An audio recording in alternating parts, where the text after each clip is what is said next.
Hello and welcome again to our session. चलिए शुरुआत करते हैं हमारे आज के सेशन की।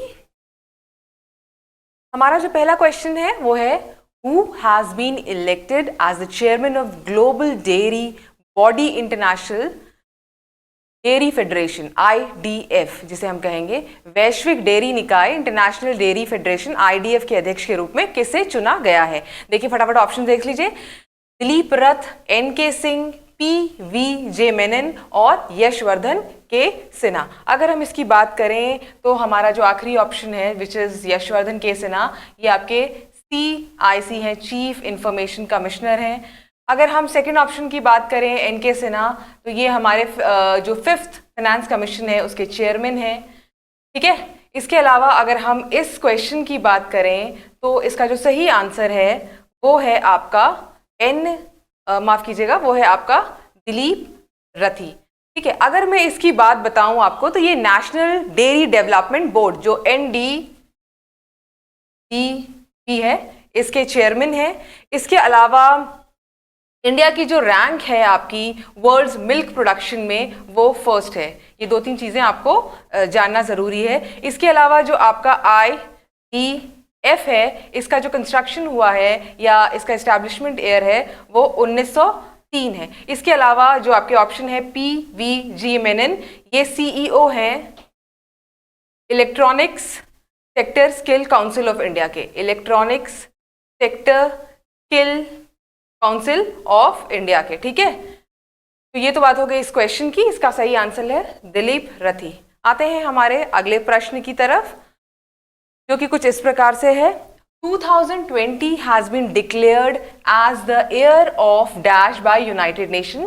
2020 को संयुक्त राष्ट्र के द्वारा किस वर्ष के रूप में घोषित किया गया है। हमारा जो पहला ऑप्शन है वो है international year of indigenous language, स्वदेशी भाषा का अंतर्राष्ट्रीय वर्ष, international year of plant health, पादप स्वास्थ्य का अंतर्राष्ट्रीय वर्ष, international year of artisanal fisheries and aquaculture, artisanal मत्स्य और एक्वाकल्चर का अंतर्राष्ट्रीय वर्ष, international year of camelids, camelids का अंतर्राष्ट्रीय वर्ष। देखिए अगर हम इस क्वेश्चन की बात करें, जो हमारा पहला ऑप्शन है international year of indigenous language, ये आपका 2019 को घोषित किया गया है।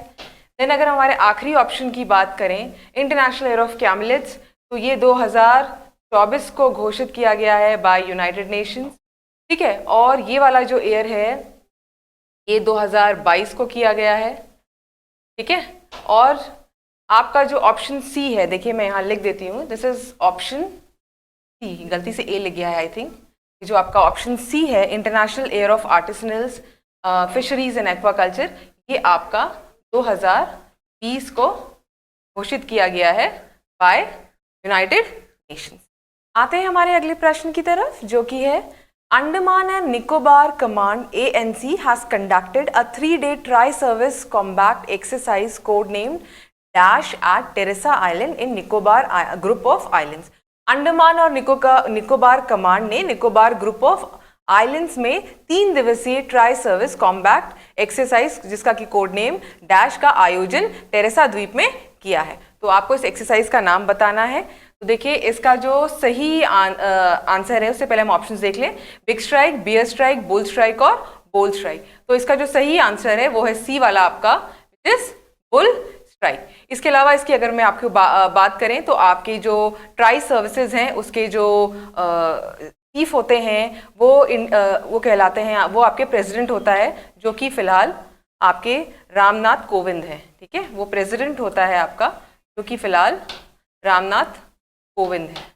ठीक है, इसके अलावा आते हैं अगर हम इसकी बात करें तो हमारे जो CDS हैं, डिफेंस चीफ डिफेंस स्टाफ जो है हमारे, उनका नाम है बिपिन रावत, जैसा कि आप जानते ही होंगे, बिपिन रावत। ठीक है, तो ये तो बात हो गई इस क्वेश्चन की। आते हैं हमारे अगले प्रश्न की तरफ। हमारा अगला प्रश्न है which state government has top the best state category under the national water awards 2019।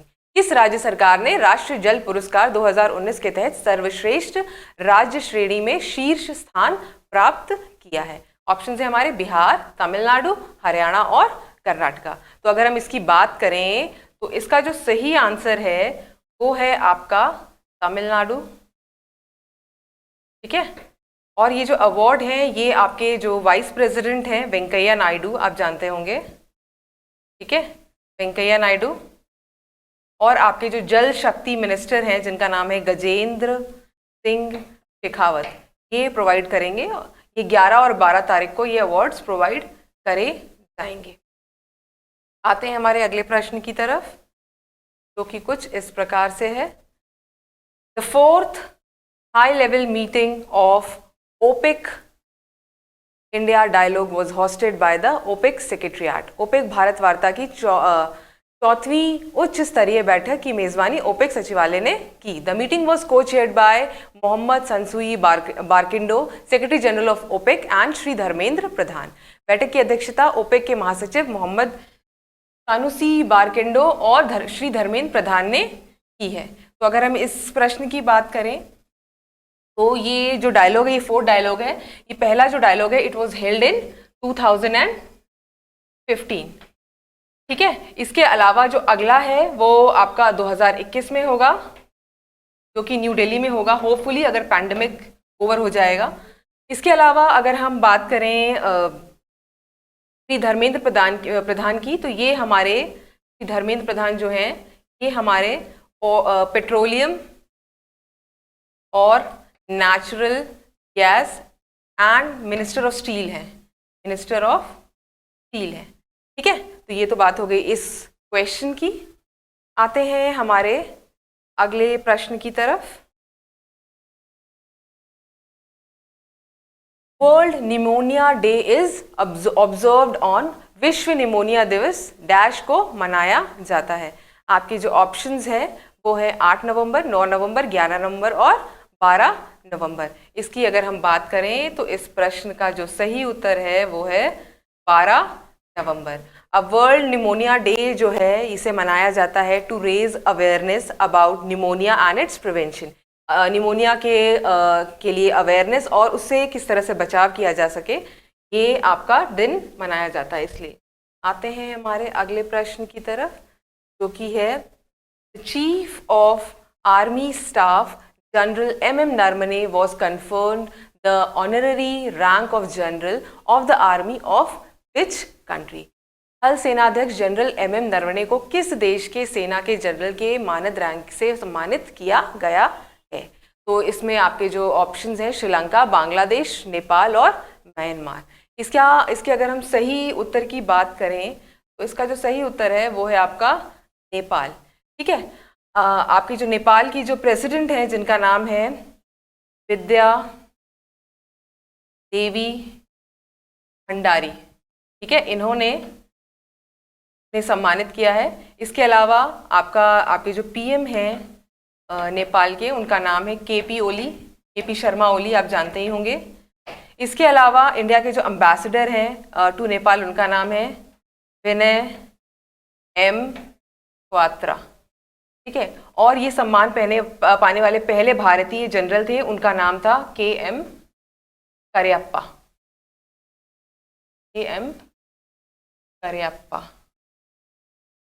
ठीक है, इन्हें ये आई थिंक 1950 में 1950 में इस सम्मान से सम्मानित किया गया था। और बाकी आप जानते हैं नेपाल की जो कैपिटल इज काठमांडू। ये तो बात होगी इस क्वेश्चन की। आते हैं हमारे अगले प्रश्न की तरफ। हमारा जो अगला प्रश्न है वो है The Indian Space Research Organization has launched the 51st mission of Polar Satellite Launch Vehicle PSLV C49 with dash। भारतीय अंतरिक्ष अनुसंधान इसरो ने polar satellite launch vehicle PSLV C49 के 51st मिशन को डैश से लॉन्च किया है। ठीक है, डैश के साथ लॉन्च किया, यानी इस मिशन में कितनी सैटेलाइट्स लॉन्च की गई हैं इसके बारे में पूछा गया है। तो आपकी जानकारी के लिए बता दूं, आपका ये जो मिशन है इसके तहत जो इसरो है उसने 10 सैटेलाइट लॉन्च करी हैं, जिसके तहत आपका जो अर्थ ऑब्जर्वेशनरी सैटेलाइट है इसे भेजा गया है, इसे लॉन्च किया गया है, सक्सेसफुली लॉन्च किया है, जिसके साथ 9 और satellites, total 10 satellites PSLV C49 से लॉन्च करी गई हैं। इसके अलावा आप जानते ही होंगे कि इसरो का जो हेडक्वार्टर है it is situated in Bengaluru, Karnataka में। इसके अलावा इसरो के जो अध्यक्ष है उनका नाम है के सिवान। हमारा अगला क्वेश्चन है, which state has launched an initiative named Plastic Lao Mask Le Jao to fight against the menace of plastic waste and contain the spread of COVID-19? किस राज्य ने प्लास्टिक कचरे के खतरे से लड़ने और कोविड-19 के प्रसार को रोकने के लिए प्लास्टिक लाओ मास्क ले जाओ नामक पहल शुरू की? हमारे ऑप्शंस हैं वो है उत्तराखंड, राजस्थान, मध्य प्रदेश एंड तेलंगाना। अगर हम इस प्रश्न की बात करें तो इसका जो सही उत्तर है वो हमारा फर्स्ट ऑप्शन है, विच इज उत्तराखंड। ठीक है।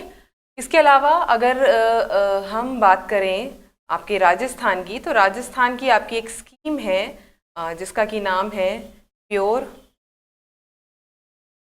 फॉर। ठीक है। इसके अलावा तेलंगाना की अगर हम बात करें तो तेलंगाना का एक कैंपेन है साइफर कैंपेन। इसके अलावा अगर हम बात करें आपके मध्य प्रदेश की, तो मध्य प्रदेश का आपका एक कैंपेन है जिसका नाम है किल कोरोना।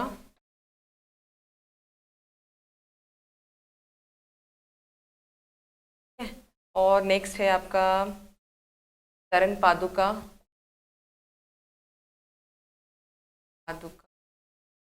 फिर अगला कैंपेन है एक मास्क अनेक।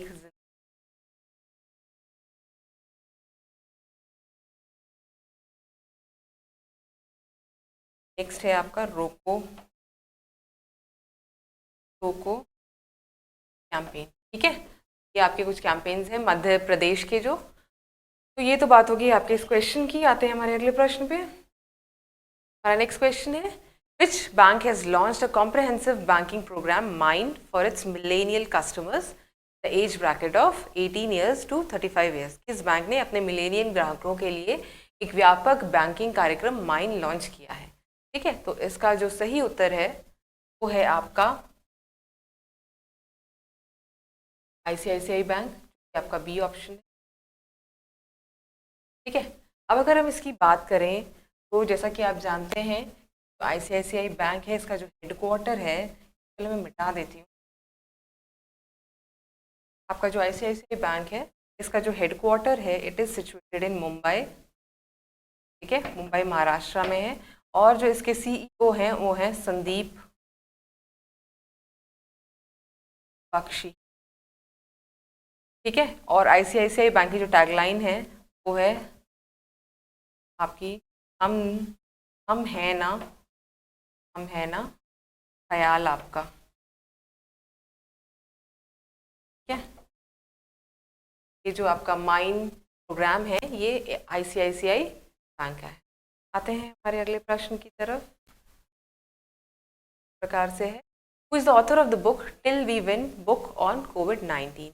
Till we win book on कोविड-19 पुस्तक के लेखक कौन है? हमारे जो ऑप्शंस हैं वो हैं संदीप गुलेरिया, रामचंद्र गुहा, अरुंधति रॉय और पोप फ्रांसिस। अगर हम इस प्रश्न की बात करें तो जो पोप फ्रांसिस हैं उनकी जो बुक है, ये देखिए सब 2020 की बुक्स हैं। जो बुक है लेट अस। ठीक है, उसके बाद हमारी अरुंधति रॉय की अगर हम बात करें तो जो बुक है आज़ादी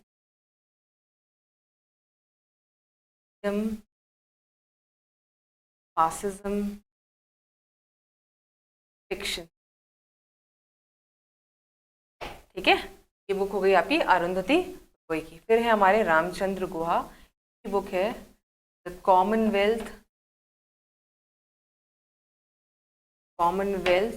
ऑफ क्रिकेट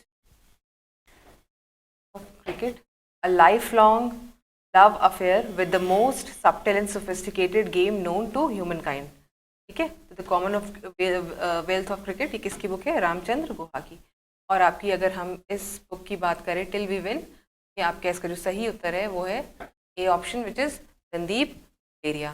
रणदीप गुलेरिया की अगर हम बात करें तो ये एम्स के डायरेक्टर हैं, ठीक है। इन्होंने with the help of other doctors इन्होंने ये बुक, का नाम है टिल वी।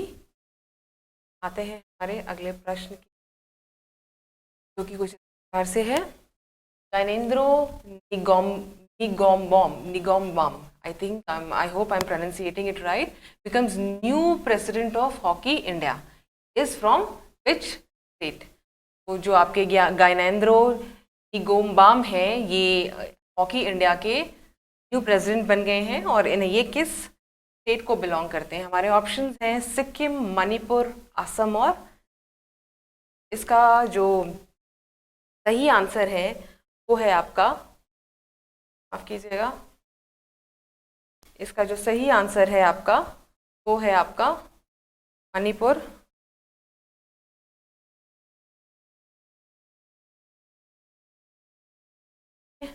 सही आंसर है मणिपुर।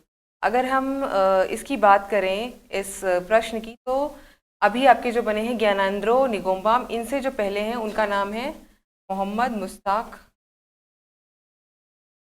अहमद, मोहम्मद मुश्ताक अहमद। और आपका जो हॉकी इंडिया फाउंडेशन है, जो आपका हॉकी इंडिया है, ये आपका 2009 में इसका ये गठन हुआ था हॉकी इंडिया का, और इसका जो हेडक्वार्टर है ये आपका न्यू दिल्ली में सिचुएट, ठीक है।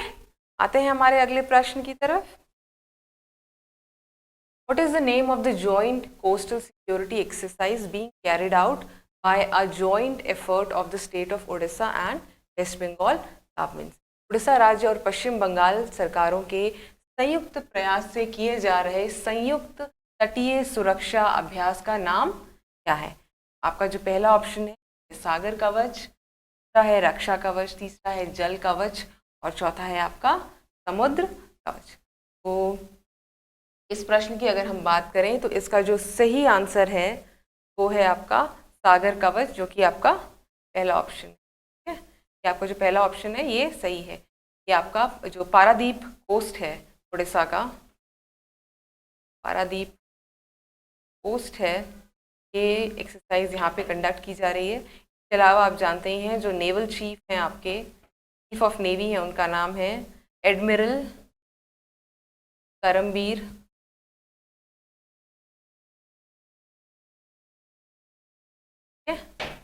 रक्षा कवच। आते हैं हमारे अगले प्रश्न की तरफ, जो कि है India host 5th joint working group on coal between India and dash. Bharat dash के साथ कोयले पर 5वें संयुक्त कार्यकारी समूह की मेजबानी करता है। तो आपको उस देश का नाम बताना है। तो पहला ऑप्शन है Indonesia, second is Italy, third is Sri Lanka and fourth is Myanmar. तो इसका जो सही आंसर है वो है आपका इंडोनेशिया। इंडोनेशिया के साथ अभी भारत ने 5वीं जॉइंट वर्किंग ग्रुप कोल इंडिया, जो कोल है उसकी होस्ट किया है। किसने? भारत ने। इसके अलावा इसके बारे में आपको एक मैं बात बता दूं, जो भारत है, भारत जो है उसके पास 4th लार्जेस्ट कोल रिजर्व है, 4th लार्जेस्ट कोल रिजर्व है विश्व में। इसके बावजूद भी वो इंपोर्ट करता है लगभग 250 मिलियन टन कंट्री से। इसके अलावा साउथ अफ्रीका है वो भारत का लार्जेस्ट सप्लायर है ऑफ कोल, ठीक है।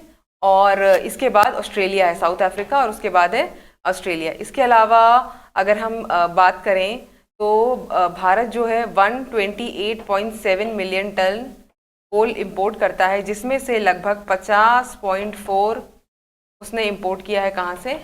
इंडोनेशिया, जो कि इसका सही उत्तर है। आते हैं हमारे अगले प्रश्न की तरफ, जो कि है recently second batch of 3 Rafale fighter jets arrived in India. The Rafale fighter jets are armed with the most advanced air-to-air missile including Dash. हाल ही में 3 राफेल फाइटर जेट्स का दूसरा जत्था भारत आया है। राफेल फाइटर जेट्स सबसे उन्नत एयर टू एयर मिसाइलों से लैस हैं, जिनमें डैश शामिल है। तो आपको बताना है कौन सी मिसाइल्स जो है उसमें शामिल है। आपका जो पहला ऑप्शन है वो है हैमर, दूसरा है मीटियोर, तीसरा है स्कैल्प मिसाइल और चौथा है आपका ऑल दी अबव। अगर हम बात करें तो जो आंसर है वो है आपका D option, all the above.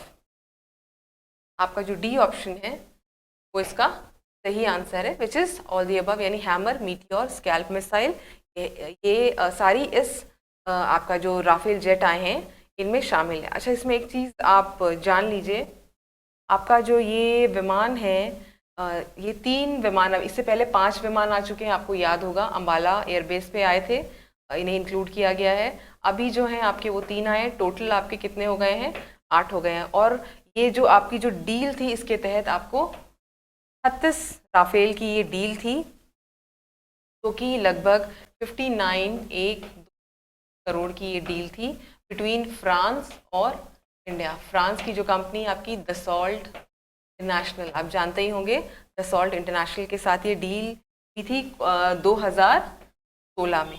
ठीक है, इसके अलावा फ़िलहाल हमारे पास 8 हो गए हैं और जो बाकी के जो बचे हुए हैं माना जा रहा है 2023 तक ये हमें जो बचे हुए राफेल विमान हैं वो भी डिलीवर कर दिए जाएंगे। आपके जो एयर मार्शल हैं RKS भदौरिया का बयान है। ठीक है, तो ये तो बात हो गई इसकी। इसके अलावा एक और चीज़, ये जो आपका विमान है इसने फ्रांस के इस्ट्रेस एयरबेस से उड़ान करी है और ये कहाँ पे, यहाँ पे जो इसने स्टॉप लिया है इंडिया में आके वो है आपका जामनगर एयरबेस। ठीक है, जामनगर एयरबेस में आके ये आके इसने स्टॉपेज लिया है। तो ये लगातार फ्लाइट थी बिना किसी स्टॉपेज के, फ्रांस के बाद सीधा जामनगर एयरबेस में इसने स्टॉपेज लिया है। आगे बढ़ते हैं हमारे अगले प्रश्न की तरफ, जो कि है The 40th meeting of the SAARC Finance Governors Groups was held virtually under the chairmanship of Sri Shaktikant Das, Governor RBI. Which country is not the member of SAARC Finance? भारतीय रिजर्व बैंक के governor Shri Shaktikanta Das की अध्यक्षता में SAARC वित्त governance group की 40वीं बैठक वस्तुतः आयोजित की गई। कौन सा देश सार्क वित्त का सदस्य नहीं है?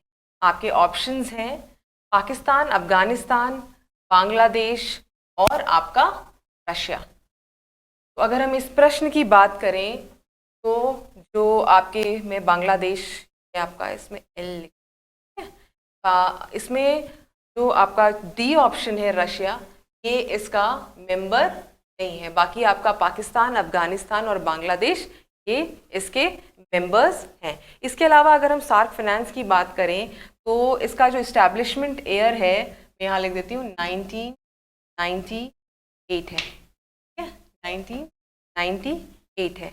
इसके अलावा करंट जो चेयरमैनशिप है वो किसके पास है? इंडिया आई मीन RBI के पास करंट चेयरमैनशिप है आपकी। ठीक है, यहाँ लिख देते, करंट चेयरमैनशिप आपकी किसके पास है? RBI के पास है। इसके अलावा जो इसके मेंबर अगर हम कंट्रीज़ की बात करें तो वो मेंबर कंट्रीज़ हैं आपकी पाकिस्तान, अफगानिस्तान, बांग्लादेश हो गया। ठीक है, पाकिस्तान, अफगानिस्तान और बांग्लादेश हो गया। उसके अलावा आपका है श्रीलंका। ठीक है, श्रीलंका, एक सेकेंड में जरा चेंज कर दूं। ठीक है, श्रीलंका हो गया। Then we have Nepal, Nepal है हमारा, Sri Lanka. Then we have Nepal, Nepal का आपका नेपाल राष्ट्रीय बैंक। और आपका अगर हम बात करें नेक्स्ट की तो ये है आपका मालदीव मॉनेटरी अथॉरिटी, फिर RBI। मैं सारे मेंबर्स के नाम लिख दे रही हूँ। ठीक है, RBI इंडिया का, फिर आपका रॉयल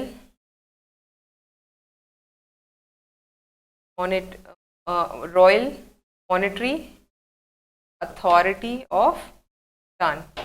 ठीक है, फिर है आपका स्टेट बैंक ऑफ पाकिस्तान। ये सारे सेंट्रल बैंक्स हैं कंट्रीज़ के। और अगर हम श्रीलंका की बात करें तो श्रीलंका का सेंट्रल बैंक, ठीक है, बांग्लादेश बैंक, फिर ये भी सेंट्रल बैंक है किसका? बांग्लादेश का, बांग्लादेश बैंक। ठीक है, तो ये हो गए आपके कंट्रीज जो कि मेंबर्स हैं सार्क फाइनेंस की। तो ये था हमारा आज का MCQs। मिलते हैं हमारे अगले सेशन में। इसके अलावा अगर आप इस सेक्शन का या इस सेशन के PDF डाउनलोड करना चाहते हैं तो आप हमारे इन्फो कैप्सूल के ऑफिशियल चैनल से इसे डाउनलोड कर सकते हैं। प्लस आप मुझे ज्वाइन कर सकते हैं on Telegram Meenam Singh official पे। तो तब मिलते हैं हमारे अगले सेशन में। तब तक के लिए स्वस्थ रहिए, सुरक्षित रहिए। धन्यवाद।